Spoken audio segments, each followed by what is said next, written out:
next, we have a new segment on our show, Movie Monday. Let's take a look at this season's most talked about upcoming thriller starring Joseph Cotten and Teresa Wright, Shadow of a Doubt.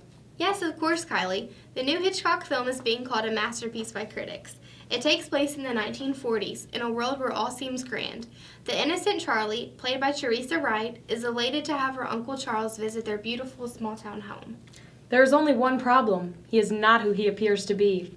Now, we don't want to give too much away, but we do have a special guest joining us today. Teresa Wright, everybody. Teresa, it's so great to have you. Well, it's great to be here, Lauren. So we heard about your new movie coming up, and we thought that we would play a game. So, Teresa, we are going to take a look at the scene in the movie where Patricia Colleen, who plays your on-screen mother, Emma Newton, talks about Uncle Charlie's childhood accident. We have a mug here with different cinematic terms, and for this game, you will pull a term out of the hat. We will provide a short clip or image from that scene and talk about how the aspect of cinema helped to bring Hitchcock's vision to life. Sounds great. Let's get started.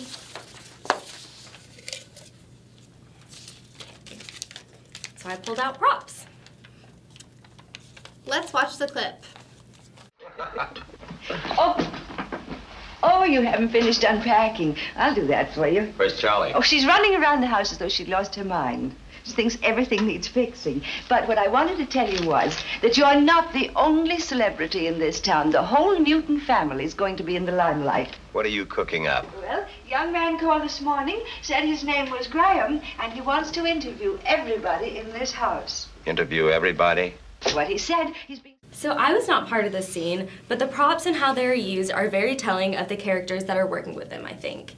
With Uncle Charlie, for example, he's getting the full treatment with breakfast in bed, and he's putting on this cheerful facade for all of his family to see. But you can see the curtain drop when he uses his props, his bread. So all of a sudden, you can see him snap. His face goes blank, and he rips the bread apart. But the whole time, his sister, Emma Newton, doesn't notice because she's too busy putting away all of his stuff from his suitcase. You know, the props do kind of build on the emotion of their handlers in this scene, don't they? The frustration and anger of Charlie and the joy and distractedness of Emma, his sister. And the use of the props almost allowed Charlie to break his character and show his true self without being noticed by her. This is also interesting. Let's draw another term. Okay. Lighting. Let's see the image.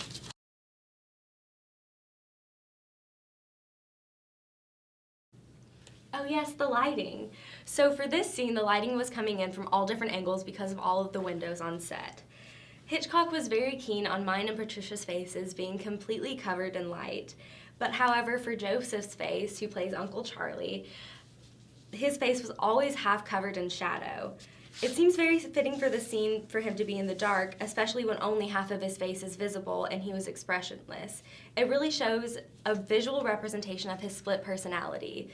It separates who he is as a criminal and who he is as a beloved family member, a brother and an uncle. Yeah, I never thought about it that way. It gives off an unsettling feeling, especially when his sister is talking about his childhood accident and their mother's worried that he would never be the same.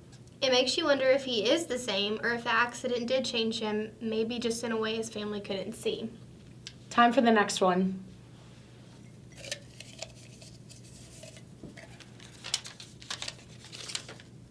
Sound and music. Let's watch the clip. Cried. She wondered if he'd ever look the same. She wondered if he'd ever be the same. What's the use of looking backward? What's the use of looking ahead? Today's the thing. That's my philosophy. Today. Well, if today's the thing, then you better finish your breakfast and get down to the bank because Joe'll be waiting. And Charlie, don't be late back because the questionnaire men are coming at 4 o'clock.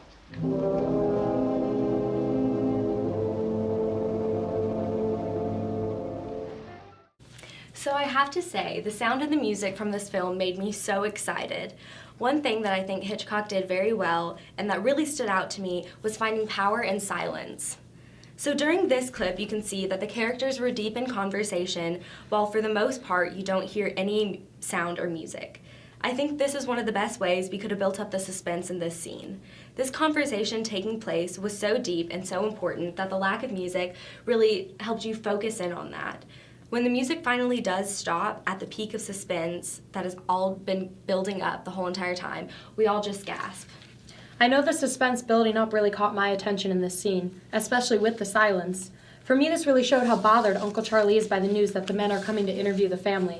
It gives us as an audience more of a suspicion that he is up to something.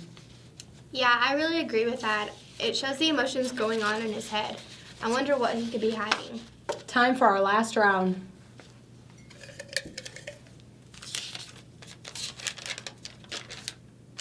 Camera movement and framing. Let's watch the clip. Cried. She wondered if he'd ever look the same. She wondered if he'd ever be the same. What's the use of looking backward? What's the use of looking ahead? Today's the thing. That's my philosophy. Today.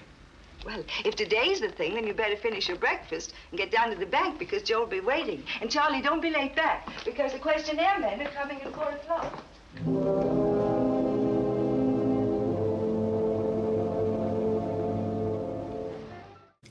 Hitchcock sure did use the camera movements to show the emotions of all of us during this scene, especially Joseph, who, as you know, plays Uncle Charlie. His face was completely blank for the majority of this clip, and that's exactly what we wanted to highlight by framing and zooming in on his face. As the conversation continues, the audience can see how withdrawn the character Uncle Charlie truly is from the people around him. Yeah, his mind does seem to be somewhere else when the camera draws closer. Exactly. And this is the opposite of the movements that we see earlier in the scene from Mrs. Newton. So following her through the room, it focuses on her distractedness and how unaware she is. It highlights the contrast between her and Uncle Charlie, adding to the understanding of how upset he was. I noticed that as well. It really makes you pay attention to the movements as she floats around the room. Well, that is all the time we have for today. Any last-minute thoughts about this scene before we leave today, Teresa? Overall, I think that this scene provides a lot of background into Uncle Charlie's character that you don't see anywhere else in the movie. It's his origin story, so to speak. It provides the motives for his actions and also an explanation to why his family is so unaware of all of his true nature. Those were some great insights. I think I speak for everybody when I say that this movie will be one of the most exciting movies of this year. That's it for today. Don't forget the movie comes out on January 15th. Teresa, it was wonderful having you on the show. And to all of you at home, until next time, I'm Kylie. And I'm Lauren. And you stay classy, Lexington. Guys, we did it. Oh my god. You will pull out a term from... You guys. It's fine. Just that. Should I go from the top? Reel From this part? Yeah. Clips on the screen. Oh yes, there was all different lighting coming in from every angle. Okay.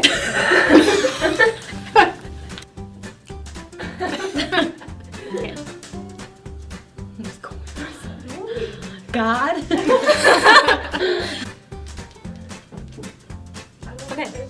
It gives off an Tessa's like, dear God.